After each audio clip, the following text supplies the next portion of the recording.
कहते हैं कि ट्रांसपोर्टेशन इज ट्रांसफॉर्मेशन। दुनिया के किसी भी इलाके किसी भी देश को डेवलप करना हो तो वहाँ ट्रांसपोर्टेशन यातायात के माध्यम स्थापित कर दीजिए, वो जगह अपने आप विकसित हो जाएगी। और जहाँ तक मॉडर्न डेवलपमेंट की बात की जाए तो इस वक्त मॉडर्न ट्रांसपोर्ट एक अलग ही रूट, एक अलग ही रास्ते का सिलेक्शन कर रहा है, फ्यूचर मोड ऑफ ट्रांसपोर्ट। और आपको बता दें, भारत भी फ्यूचरिस्टिक मोड्स ऑफ ट्रांसपोर्ट पर अब विश्वास करने लगा है। बड़ी खबर बता दें आपको, एक बड़ी अभूतपूर्व पहल हुई है यूएई की ओर से, एक ultra high speed under water railway network बनाने की, जो यूनाइटेड अरब अमीरात के फुजीरा शहर को जोड़ेगा मुंबई से, वो भी समुद्र के आस, वो भी अरब सागर के भीतर से होता है। जी हाँ, ये एक मेगा प्रोजेक्ट है, एक बहुत ही महत्वाकांक्षी प्रोजेक्ट है। अगर ये under water rail network establish हो गया तो मान के चलिए मुंबई से यूएई पहुंचने का समय मात्र 2 घंटे ही रह जाएगा। जी हाँ, जहाँ ये प्रोजेक्ट बहुत सी संभावनाओं को, अपॉर्चुनिटीज़ को जन्म देगा, वहीं कई बड़े सवाल भी खड़े हैं इस मेगा प्रोजेक्ट को लेकर, जैसे सेफ्टी को लेकर संशय। क्योंकि अगर रेलवे दुर्घटना अंडर वाटर हो गई समुद्र के बीचों बीच, तो बचाव कार्य किस तरह किया जाएगा? प्राकृतिक आपदाओं जैसे सुनामी, समुद्री तूफानों और किसी भी प्रकार की अप्रिय डेंजरस सामुद्रिक परिस्थिति से कैसे निपटा जाएगा? आइए जानते हैं इस बारे में विस्तार से। इमेजिन द अनइमेजिनेबल, ये मोटो है यूएई के नेशनल एडवाइजर ब्यूरो लिमिटेड। और सही भी, क्योंकि कुछ बेहद आश्चर्यजनक और पेपर पर असंभव से लगने वाले प्रोजेक्ट को अगर दुनिया में कहीं अंजाम दिया गया है तो वो यूएई, खासकर दुबई। अब रेत में पूरा एक डिज़ाइनर रूप बनाने की बात, या खारे पानी से मीठा पानी बनाने की, या रेगिस्तान में आलीशान शहर स्थापित कर देने की बात। इमेजिन द अनइमेजिनेबल, यही मोटो रहा है यूएई का, यूनाइटेड अरब अमीरात का। अबू धाबी में हुए यूएई इंडियन कॉन्क्लेव के दौरान यूएई के नेशनल एडवाइजर ब्यूरो लिमिटेड के director and chief consultant Abdullah Al Shehhi ने Fujairah Mumbai under water ultra high speed railway route के प्रोजेक्ट को पेश करते हुए विश्वास जताया कि ये प्रोजेक्ट यूएई और इंडिया के बीच एक ग्राउंड ब्रेकिंग प्रोजेक्ट होगा, दोनों देशों के बायलैटरल ट्रेड को बढ़ावा देगा। इस under water ultra speed train से न सिर्फ पैसेंजर्स मुंबई से यूएई और वाइस वर्सा बेहद कम समय यानी कि 2 घंटों के भीतर आ जा सकेंगे, बल्कि दोनों देशों के बीच गुड्स का ट्रांसपोर्ट भी बढ़ जाएगा। दोनों देशों के बीच इंपोर्ट एक्सपोर्ट आसान हो जाएगा। अब्दुल्ला अल शहीही ने कहा, अगर ये प्रोजेक्ट काम कर गया तो यूएई से तेल सीधे भारत पहुंचेगा। ध्यान दीजिए इस बात पर। और उन्होंने ये भी कहा कि मुंबई स्थित नर्मदा नदी का पानी बड़ी आसानी से यूएई भी ट्रांसपोर्ट किया जा सकेगा। इस तथ्य पर भी गौर कीजिएगा, तेल सीधे भारत पहुंचने की स्थिति में देश में पेट्रोल डीजल की कीमतों पर सकारात्मक असर पड़ सकता है, जो भारत के लिए एक अच्छी खबर है। दूसरी तरफ भारत की नर्मदा नदी का पानी यूएई को बेचने का बिजनेस एक अच्छा सौदा साबित हो सकता है भारत के लिए, और साथ ही यूएई के लिए भी, क्योंकि खारे पानी को मीठा बनाने का प्रोसेस काफ़ी कॉस्टली, काफ़ी महंगा होता है। तो इस तरह इस under water ultra speed train से दोनों देशों का फायदा होगा।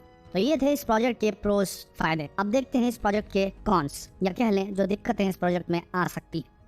पहला तो ये कि क्या होगा अगर किसी किस्म की दुर्घटना हो गई, तो समुद्र के बीच अगर किसी किस्म की आपदा हो गई तो किस तरह रेस्क्यू कार्य, बचाव कार्य किए जाएंगे।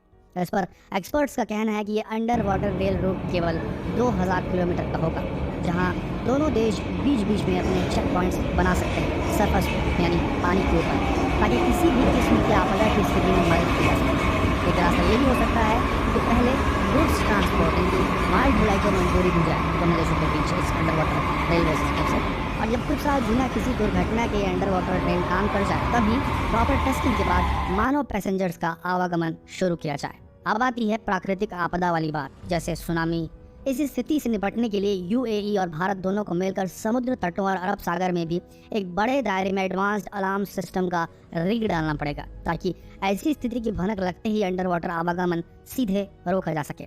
या तो फिर इंजीनियरिंग के बेहतरीन काम से इस फ्लोटिंग रेल रूट को, जो कि पानी में तैरता रेल रूट होगा, उसे किसी भी किस्म की सामुद्रिक आपदा को झेलने की क्षमता दी जाए। और आज की इंजीनियरिंग टेक्नोलॉजी को देखते हुए ये सब संभव है। अगर आप सोच रहे हैं कि ये under water ultra speed train का कॉन्सेप्ट बेहद अजीब है, तो आपको ज़रा चीन के प्लान्स को देख लेना चाहिए। ज़मीन खिसक जाइए आपके पैरों से। देखिए, चीन ऐसे ही नहीं बढ़ रहा है। इस देश में एक बेहद डरावना सिस्टम है, डेमोक्रेसी तो है ही नहीं, सरकार जो बोले वही सही। आपने वो सड़क के बीच बना चीनी घर तो देखा ही होगा। चीनी सरकार का सीधा कहना है, सरकार सबसे आगे। सुनने में बेहद वाहियात लगे, लेकिन इसी तरीके से ये चीनी आगे बढ़ रहे हैं। चीन का प्लान है कुछ इस तरह का जिग-जैग किस्म का रेल रोड स्थापित करना, जो नॉर्थ ईस्ट चीन से शुरू होगा, साइबेरिया के बीच से गुजरेगा, उसके बाद 125 मील अंडर वाटर यानी समुद्र में बनी सुरंग से होते हुए अलास्का और कनाडा को पार करते हुए कॉन्टिनेंटल यूएसए यानी कि यूनाइटेड स्टेट्स ऑफ अमेरिका पहुंचेगा। हालांकि इस अजीब व गरीब रेल मार्ग को अमेरिकी मीडिया ने हंसी मजाक में लिया है। अमेरिकी मीडिया के मुताबिक चाइनीज गवर्नमेंट ने हमेशा ये जनता की पूरा सोचते हुए और प्रकृति को दरकिनार करते हुए बड़े बड़े आर्किटेक्चर कलेक्ट किए, तो चाहे वो दुनिया का सबसे बड़ा हाइड्रोइलेक्ट्रिक बांध हो, जिसके बनने के बाद इलाके की जियो फिजिकल सिचुएशन इतनी खराब हो गई कि वहाँ भूकंप और लैंडस्लाइड, भूस्खलन जैसी समस्याएं पैदा होने लगी, या फिर आने वाले दिन में बाढ़ से बचने के लिए जमी हुई नदी में बम ब्लास्ट करके पिघलाने की अजीबो गरीब चीनी हरकत, ये अमेरिका का कहना है। और आपको बता दें ये केवल एक पहलू है, अमेरिकी पक्ष कह सकते हैं आप इसको। चीन की माने तो अमेरिका जैसे देशों द्वारा जो एलिट फर्स्ट वर्ल्ड ऑर्डर तैयार किया गया है, जो कि बिना हवाई ट्रांसपोर्ट के संभव नहीं था, उसे चीन ध्वस्त करना चाहता है और चाहता है कि रेलवे नेटवर्क से पूरी दुनिया में एक नया वर्ल्ड ऑर्डर एस्टैब्लिश हो, सेट हो, चाइनीज वर्ल्ड ऑर्डर। अगर आपने वो जो जिग-जैग रोड आपको बताया था चीनी महत्वाकांक्षी प्रोजेक्ट का, उस पर गौर किया होगा तो देखा होगा कि कितने देशों से होता हुआ ये रेल रोड जा रहा है। अमेरिकी माहौल के हिसाब से चीनी ट्रेन को चीन से अमेरिका पहुँचने में 2 दिन का वक्त लगेगा, वहीं अमेरिकी एयरवेज आपको 12 घंटे में चीन से अमेरिका पहुँचा सकता है। पर उम्र का फर्क जो है वो मस्तिष्क पर बढ़ ही जाता है। अमेरिकी सभ्यता उतनी प्राचीन नहीं जितनी चीनी सभ्यता है। चीन का यह रेल रोड यात्रियों के ट्रांसपोर्ट से ज़्यादा माल ढोने के काम आएगा, और जितने देशों के थ्रू निकलेगा ये रेल रोड, उन सब तक चीनी मार्केट को बढ़ाएगा।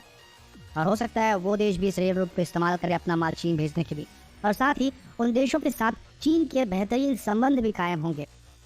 अब ये बात अमेरिका न समझ पाया, या समझना नहीं चाहता है, या जलन की वजह से खामियां गिना रहा है, ये सब उसकी समस्या है। पर ये लंबा चौड़ा ज्ञान इसलिए आपको सुनाया गया है कि क्या मायने हैं under water ultra speed railway के। इससे इंपोर्ट एक्सपोर्ट को बढ़ावा मिलेगा और देशों के बीच व्यापार बढ़ेगा। और जैसा कि हमने बताया था वीडियो की शुरुआत में, ट्रांसपोर्टेशन इज ट्रांसफॉर्मेशन। तो अगर भारत को विकासशील से विकसित देश के रूप में ट्रांसफॉर्म करना है तो भाई ट्रांसपोर्टेशन ताबड़तोड़ होना चाहिए। तो बताइए आप सब भी इंडिया के बीच under water ultra high speed train road बनाना चाहिए कि नहीं? कमेंट कीजिए।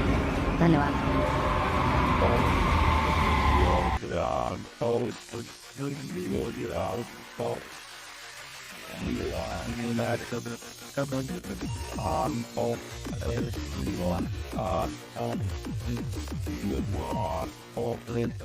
Good one.